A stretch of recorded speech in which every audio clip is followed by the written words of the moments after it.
will discuss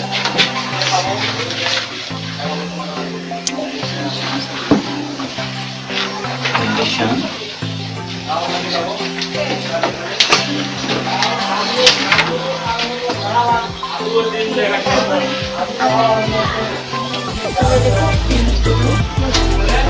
interrogative. আগে বলছিলাম assertive, আচ্ছা ইন্টারোগেটিভ। তাহলে ইন্টারোগেটিভ সেন্টেন্স যদি হয় এরকম থাকে, he said to me, who are you? Later there is a direct, তাহলে ইনডাইরেক্ট আমরা করব। এটা কিভাবে করব? asked me, asked me, তাহলে অ্যানসার কি হবে? he asked me, asked me করে কি বলে? ইনকোয়ার্ড হতে পারে না? inquired of, ইনকোয়ার্ড হতে পারে। আচ্ছা নেক্সট ওয়ান, আজকের এর পরে মি কেন হলো? কারণ আজকে হচ্ছে transitive verb. For this reason after the transitive verb we need to the direct object. Next one কি হবে এখানে? যদি হ্যাঁ বউ না থেকে যদি এরকম থাকতো যে যেমন ডু ইউ গো দেয়ার, তাহলে কি হতো? if হতো, ws বাদ দিয়ে যাকে দিয়ে। তাহলে এখানে আমরা স্ট্রাকচার যদি লিখি তাহলে কি হবে?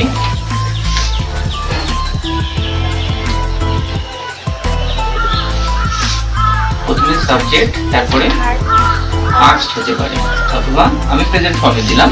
হ্যাঁ এটা পাস্ট ফর্মে হতে পারে, ফিউচারও হতে পারে, যে কোনো টেন্স হতে পারে, অথবা আর কি হতে পারে? হ্যাঁ ইনকোয়ার্ড।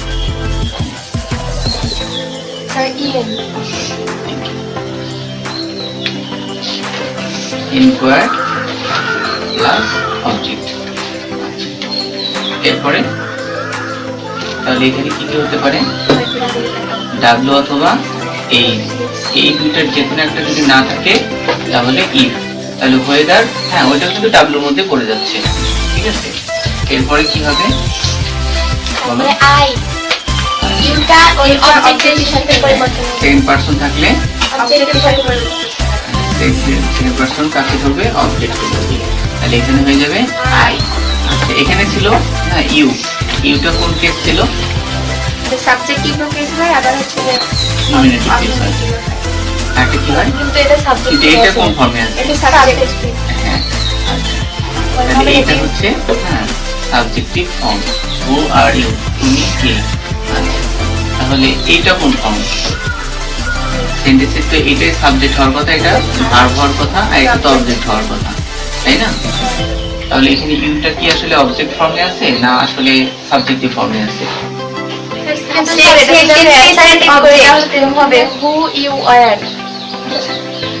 মানে এখানে যেটা আছে সেটা আসলে এটা অবজেক্টিভ ফর্মে আছে, কারণ যেহেতু এটা সাবজেক্টে আছে, এটা ভার্ব আছে, তাহলে অবশ্যই এটা অবজেক্টিভ ফর্মে আছে। বাট এই প্লেসটা কার জায়গা? সাবজেক্টিভ। হ্যাঁ এই জায়গাটা হচ্ছে সাবজেক্টিভ, অর্থাৎ নমিনেটিভ কেসে। এই কারণে এই জায়গাটাতে অবশ্যই হ্যাঁ মেয়ের অবজেক্টিভ কেস না হয়ে হবে সাবজেক্টিভ কেস। তারপরে কি আসবে? এম। আচ্ছা এম আসবে, আর এর সাথে ওয়াজ আসবে।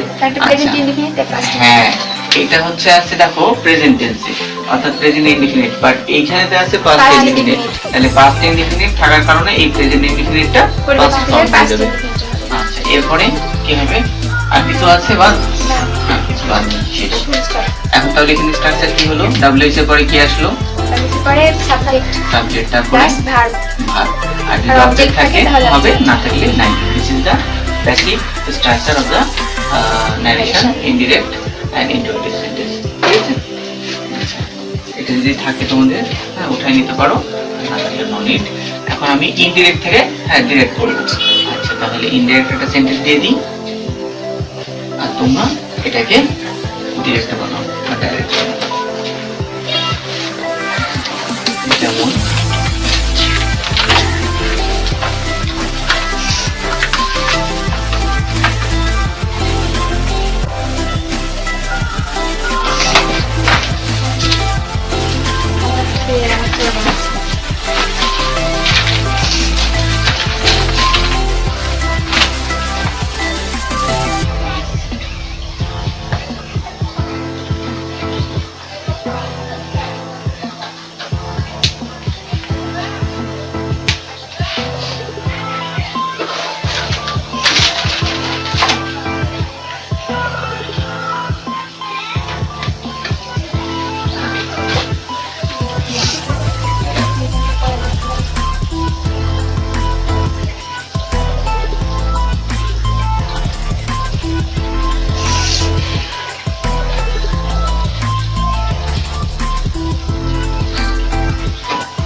তাহলে কি হবে বলো এবার?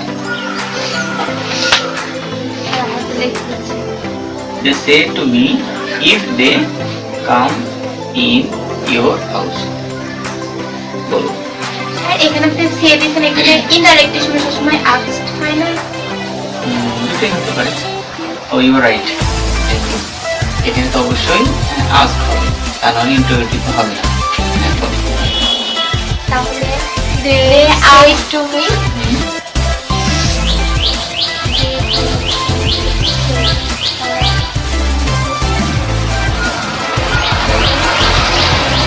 আর এখানে তো টু তখন থাকবে না। তারপরে টু, তারপর দে পরিবর্তন হবে ইংলিশ হবে, তাহলে উই নেম কি লিখবো? Do, Do। তারপরে দে বলছি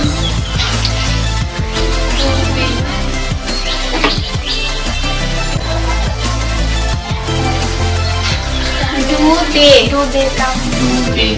আচ্ছা, যদি এখানে দে থাকে থার্ড পারসন তাহলে কি চেঞ্জ হতো? চেঞ্জ হতো না, তাহলে এখানে দেই থাকতো। দেই থাকবে। বুঝতে পেরেছো? তাহলে তুমি এখানে দেও নিতে পারো। আরো একটা অপশন আছে, সেটা হচ্ছে তুমি যদি এখানে ইউ দাও, হ্যাঁ, তাও হবে। কেন বলো তো? কারণ ইউ থাকলে ইউ না, ফার্স্ট পারসন, ডু আই হবে। যদি আই দাও তাহলে কাকে ধরবে? ফার্স্ট পারসন সাবজেক্টকে। সাবজেক্ট কে, তাহলে এখানে কিন্তু দেই আসতেছে। বুঝতে পেরেছো? দুটোই হবে, নো প্রবলেম। আর তারপরে do they come in my house, তারপর এখানে মাই। পরিবর্তন মাই, হ্যাঁ, তাহলে এখানে মাই দিলে আমরা এখানে কোন পারসন পাচ্ছি? এখানে ফার্স্ট পারসন তাহলে কাকে ধরবে? সাবজেক্ট কে, তাহলে কি হচ্ছে? না তাহলে দেয়ার আচ্ছা, ডু দে কাম দেয়ার, হ্যাঁ, তাহলে There এখানে হবে, খেয়াল করে দেখো, যদি দেয়ার দাও তাহলে তো এখানে দেয়ারই আসবে। তাহলে ইওরটা কি আসতেছে? তাহলে ইওরই থাকবে। আচ্ছা, এখানে কিন্তু প্রবলেমটা স্যার হচ্ছে, খেয়াল ইওর করে তো দেখো, মি কে ধরবে না। হ্যাঁ, এখানে ইওরটা নিয়ে আসা সম্ভব হচ্ছে না, কোনোভাবেই ইওরটা আসবে না। সুতরাং এই জায়গাতে প্রবলেম আছে, তার মানে এখানে হবে না, এখানে হবে মাই হবে। হ্যাঁ, দে কেম ইন মাই হাউস, তারা যদি আমার বাড়িতে আসতো। তাহলে খেয়াল করে দেখো এখানে, হ্যাঁ, মাই দিলে তাহলে এবার আসতেছে। তারপরে এখানে মাই নিয়ে আসতে গেলে আমার কি লাগবে? এখানে Subject। হ্যাঁ, ইওর আসবে ইওর। এখানে তখন।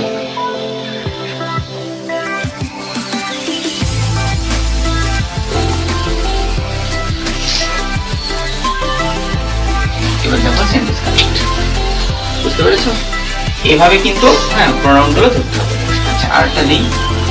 কিন্তু স্যার মাই তো ফার্স্ট পারসন, ওটা দে কে ধরবে, সাবজেক্ট কে আচ্ছা, না, ওইখানে যদি ইওর হয় তাহলে এইটাতে আছে, অবজেক্টের সাথে পরিবর্তন হবে, এইটাতে আছে এর সাথে। ইনডিরেক্ট, হ্যাঁ, এটাতে আছে ইনডাইরেক্ট, ইনডাইরেক্ট। আমাদেরকে বানাতে হবে Direct। ডাইরেক্ট। তাহলে ডাইরেক্ট যদি বানাইতে যাই তাহলে এটা পরে তো এটা নিয়ে আসতে হচ্ছে।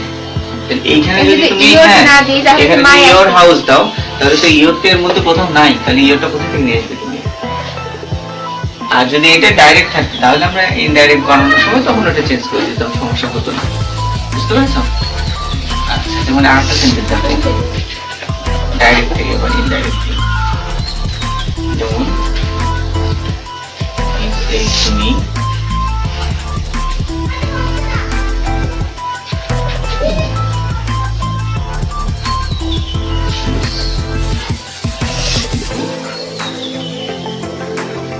you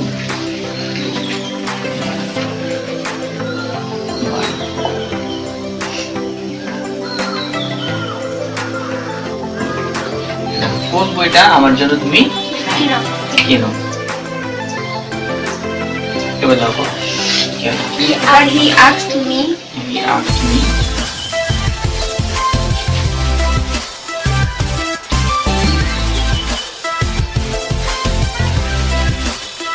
বলো, উই with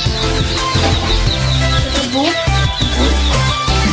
কিন্তু অবজেক্টের সাথে আই, কিন্তু অবজেক্টের সাথে I I bought, I bought for bought for, for আর স্যার দেখি তো মিটা হচ্ছে হিম। তাহলে এটা খুব সহজ, ঠিক আছে না? কারণ এটা অনুসারে আমরা এটা বানানো। কিন্তু এখান থেকে ইউ ওটা ছিল সেকেন্ড পারসন, হ্যাঁ, ইউ ছিল সেকেন্ড পারসন, তাকে ধরবে অবজেক্ট কে অবজেক্টকে। তখন এটা মি আছে, কিন্তু এখানে হবে আই, এই জায়গাটা কার জায়গা? সাবজেক্ট সাবজেক্টের জায়গা অথবা নন নেগেটিভ কেসের জায়গা। তাহলে অবশ্যই মি এর নমিনেটিভ কেস আই, সেজন্য আই হবে।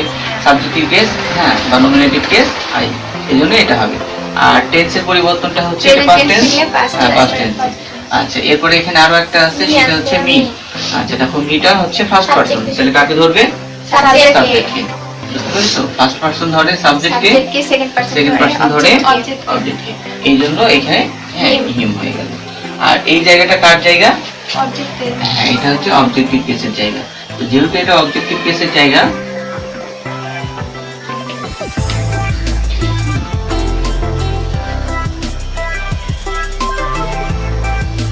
অথবা নমিনেটিভ কেস,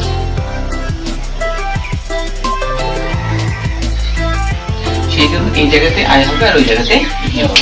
আচ্ছা, এখন এই একই জিনিস দেখো, যখন আমরা ইনডিরেক্ট থেকে করতে যাই, হ্যাঁ, তখন কি ঘটনাটা প্রবলেম হয়।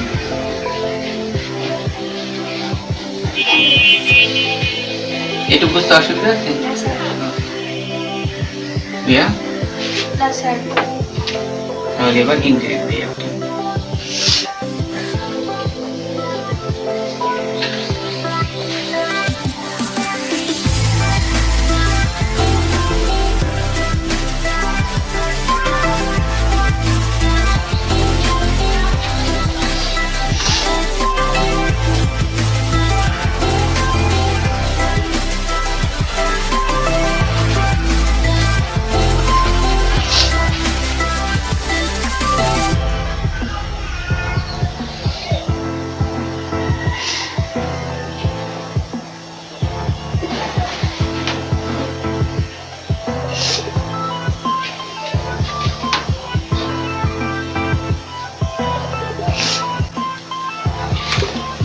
তাহলে কি অ্যান্সার হবে? He said, she said, she said She said to to me me how how the he had এখানে past perfect আছে, তাহলে past indefinite হবে। if past perfect হলে past perfect কি হয়? হইলো? না স্যার, indefinite হবে, past indefinite। খেয়াল করে দেখো, হইলো কি এখানে? কিন্তু এটা থার্ড হচ্ছে পারসন। ইনডাইরেক্ট, এটা ডাইরেক্ট বানাতে হবে। তাহলে ইনডাইরেক্টে কি স্ট্রাকচার থাকে? টেন্সের স্ট্রাকচার। তাহলে টেন্সে যদি হয়, এটা হাউ দিয়ে আমাদেরকে কি বানাতে হবে? দেখো এখানে হ্যাঁ হ্যাড দেওয়া আছে, তার মানে এটা কোন টেন্সে নিয়ে যেতে হবে? ইনডিফিনিটে নিয়ে যেতে হবে স্যার। ফার্স্ট ইনডিফিনিটে নিয়ে যাওয়া। আচ্ছা ঠিক আছে, হ্যাঁ তাও নিয়ে স্যার, যেতে past পারো। perfect থাকলে past perfect কি হয় না? হ্যাঁ, সাধারণত পাস্ট এবারে পারফেক্ট past নেওয়া যায়, indefinite কিন্তু এবারে তুমি past পাস্ট perfect ইনডিফিনিট হয়। দিলে তুমি পাস্ট পারফেক্ট নিয়ে যেতে পারো, নো প্রবলেম। তোমার দুটো অপশন আছে। তাহলে প্রথমে পাস্ট ইনডিফিনিটটা করো। তাহলে পাস্ট ইনডিফিনিট টেন্সে তোমার কি কি লাগবে? পাস্ট ইনডিফিনিট টেন্সে এখন যেহেতু এটা হাউ দিয়ে প্রশ্ন করা আছে, তাহলে তোমাকে পাস্ট ইনডিফিনিট টেন্সে ডাব্লিউ ইন্টারোগেটিভ সেন্টেন্স লাগবে। কি লাগবে? ডাব্লিউ অথবা এইচ দিয়ে যে ইন্টারোগেটিভ সেন্টেন্সটা দেওয়া আছে সেটার স্ট্রাকচার। তাহলে ডাব্লিউ এস ইন্টারোগেটিভ সেন্টেন্সের স্ট্রাকচার কি? দেখো, যেহেতু তোমরা পাস্ট ইনডিফিনিট বানাবা, তাহলে ডাব্লিউ এস এর পরে ডিড, তারপরে সাবজেক্ট, তারপরে verb present form plus object, এইটা বানাতে হবে। How did the হ্যাঁ, তাহলে এবার খেয়াল করে দেখো, হাউ এর পরে কি লাগবে আমাদের? Did. একটা ডিড লাগবে, ঠিক আছে? তবে সেন্টেন্সটা ইন্টারোগেটিভ হবে। How did the thief the thief, steal? হ্যাঁ তখন হ্যাঁ স্টিল হবে। Steal. হ্যাঁ, স্টিলটা হচ্ছে ভার্বের present form, past form still, Still. Past participle form. Your car. আচ্ছা, এখন এই জায়গাতে খেয়াল করে দেখো, হ্যাঁ কারটা ঠিক আছে, নো প্রবলেম। এটা আছে সাবজেক্ট হ্যাঁ, তাহলে এটা হচ্ছে এটা car আসছে হবে। কোথায় থেকে? এটা Subject আসছে থেকে আসছে। এই অবজেক্ট থেকে। কারণ দেখো, সাবজেক্টে আছে শি আর হচ্ছে অবজেক্টে আছে me. মি, তার মানে আমার এখান থেকে আসছে এটা। তাহলে এখান থেকে যদি আমি নিয়ে আসতে চাই, তাহলে এটা সাবজেক্ট, এটা অবজেক্ট, তাহলে এটা ফার্স্ট পারসন জায়গা, এটা সেকেন্ড পারসন, তবে তো এটা আসে। Your. হ্যাঁ, এখানে হবে Your. you।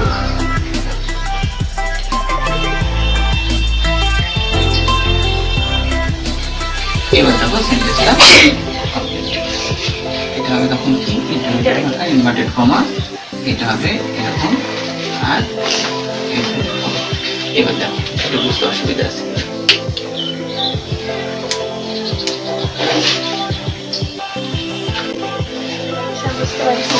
তাহলে ইন্টারোগেটিভ মোটামুটি শেষ করবো। তোমাদের প্রবলেমটা হবে ইন্টারোগেটিভ সেন্টেন্স করতে গেলে তোমাদের WH এর স্ট্রাকচার অনুসারে সেন্টেন্স বানানো। তো আরেকটা তো দেখানো হলো না, যদি হচ্ছে এটা মানে প্রেজেন্ট পারফেক্ট টেন্স যদি বানাইতে চাই তাহলে কি করবো? আমি তো পাস্ট ইনডিফিনিট বানালাম, তাহলে কি ছিল প্রশ্নটা? ডাইরেক্টে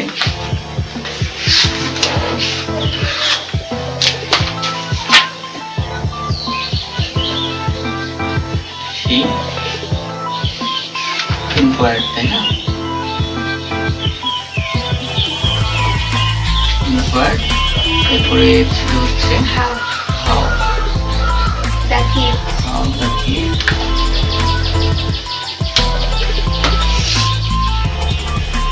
had stolen.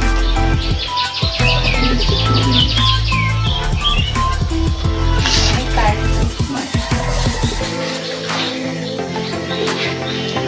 এগুলো বানানো হচ্ছে ডাইরেক্ট।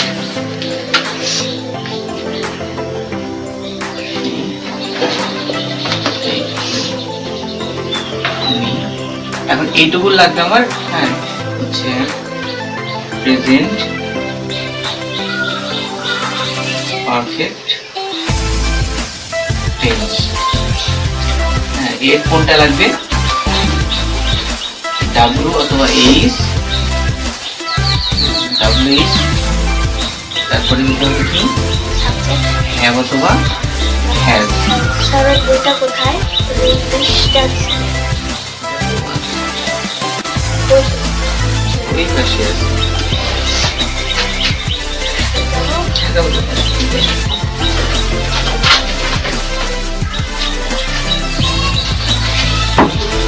হ্যাভ অথবা হ্যাজের পরে কি লাগবে? Subject. সাবজেক্ট, তারপরে ভার্বে প্লাস Object. এই স্ট্রাকচার। আচ্ছা, তাহলে এখানে আমরা প্রথমে কি How? লিখবো? হাউ, তারপরে কি Has. হবে? হ্যাজ। হ্যাজ কেন হলো বলো তো? The thief টা third person singular number তার সাথে has. The thief. তারপরে the thief। এরপরে Stolen. stolen, Your car. তারপরে your marker inverted comma close. বুঝতে পারছো? এটা হলো। আচ্ছা, এরপরে আমরা চলে যাই তাহলে নেক্সটে। ইন্টারোগেটিভটা একটু বেশি প্রয়োজন হয়, এটা আসে বেশি। আচ্ছা,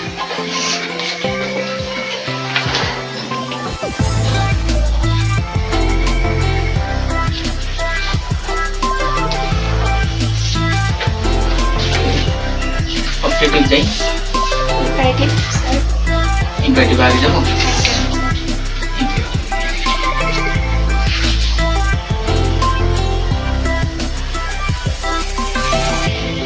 ইম্পারেটিভ একটা সেন্টেন্স বলো। Please help me. আচ্ছা, প্রথমে প্লিজ দিয়ে করবা?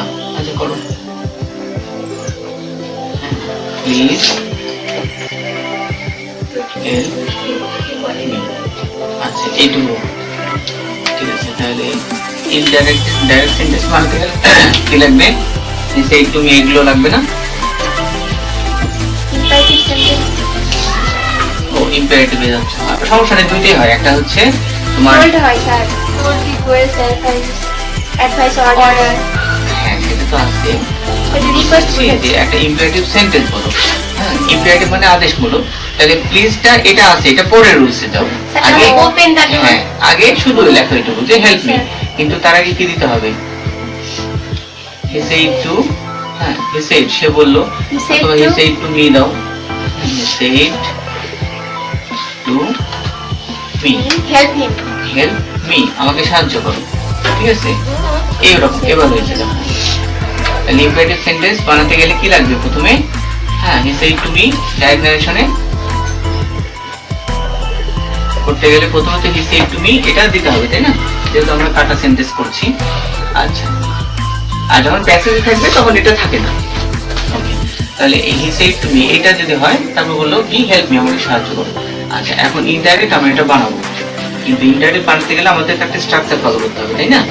আচ্ছা ঠিক আছে, তাহলে স্ট্রাকচারটা আগে করি না আগে ইয়ে লিখে দেবো? আগে স্ট্রাকচার স্ট্রাকচার